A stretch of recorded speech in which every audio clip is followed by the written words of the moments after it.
What is the church? Well, the New Testament describes the church as a body which Christ is the head, as branches of which Christ is the vine that we're attached to, of a temple of which Jesus is the cornerstone, an army working together under our commander-in-chief.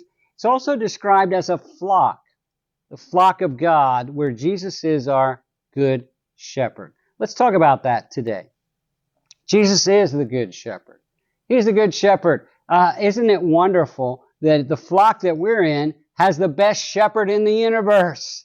We are blessed. He is a good shepherd. He's the great shepherd. Not only that, we were sheep going astray.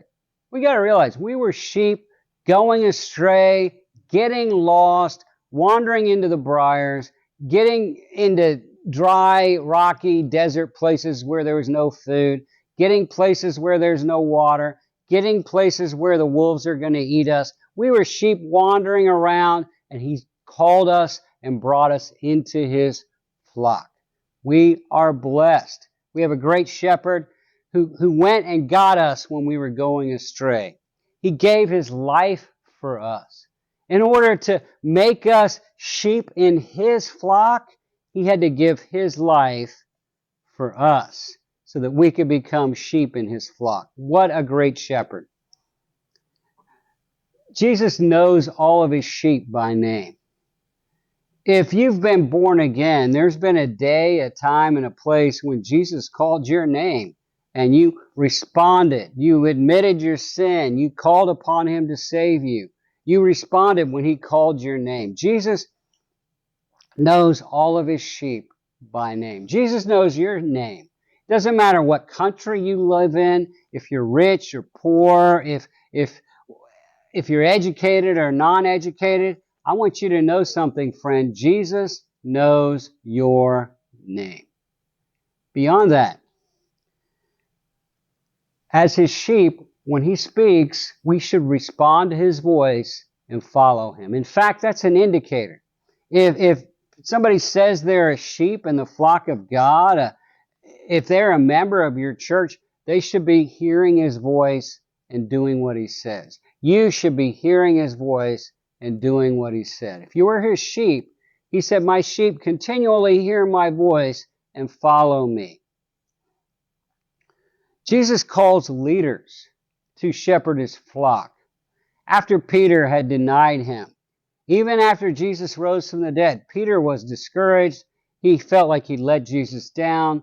He felt like he was worthless. And Jesus recommissioned him and said, "Peter, I want you to feed my sheep. I want you to tend my flock. I want you to take care of my lambs, shepherd my sheep." Jesus calls earthly shepherds to be under shepherds under His direction to, in the day-to-day, shepherd that flock.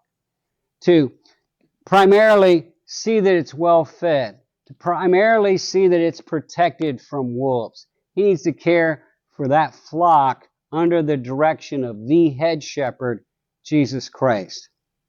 Shepherds are to oversee the flock willingly, without greed, as servants, as stewards. It's not my flock, it's His flock, and examples. This is how you live the life of a good sheep. Follow me. So we need to feed the flock. We need to care for the flock. We need to be an example to the flock.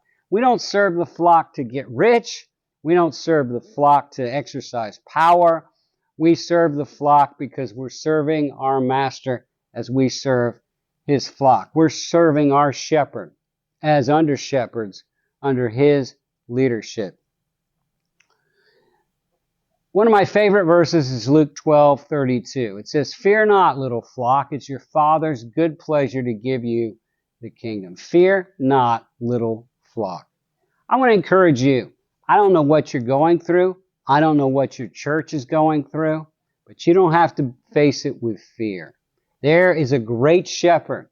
He loves the sheep. He gave Himself for us, and He will guide and protect your flock. He will guide and protect you, little sheep. Call to Him, run to Him, let Him scoop you up in His arms. He's the great shepherd.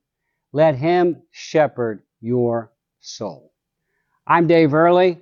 Thanks for joining us. We want to help you be a disciple. We want to help you make disciples.